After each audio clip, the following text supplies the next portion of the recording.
નરેન્દ્રભાઈ મોદીને હું એમ જ કહેવા માંગુ છું કે જ્યારે તમે મુખ્યમંત્રી ચૂંટાઈને આવ્યા ત્યારે તમે કહેતા હતા કે બહેનો તમારે કંઈ મુશ્કેલ હોય તો તમે મને યાદ કરજો. તો તમે તમારી બહેનો અત્યારે મુશ્કેલમાં છે તો તમે તમારી બહેનોની નહીં વાત સાંભળો.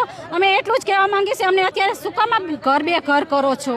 અમારા છોકરા 7 દિવસમાં અમે ક્યાં રહેવા જઈએ? અમે નથી અમને કોઈ મકાન દેતું ભાડે કે નથી કોઈ અમને કાંઈ. એક જ જણા ઘરમાં કામવાળા છે અને મારા સસરાને ધ્યાન થયો છે, મારા સાસુ ખાટલે છે, તો અત્યારે અમે મકાન ક્યાંથી કાઢીએ એમ.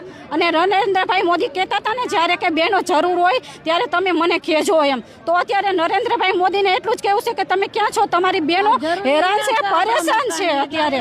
તો ઘર બે ઘર કરો છો. અમે 40 વર્ષથી અમારા સાસુના સાસુ પણ રહેતા હતા. અમે લાઇટ બિલ, વેરા, ગેસ લાઈન બધું ભરીએ છીએ અમે.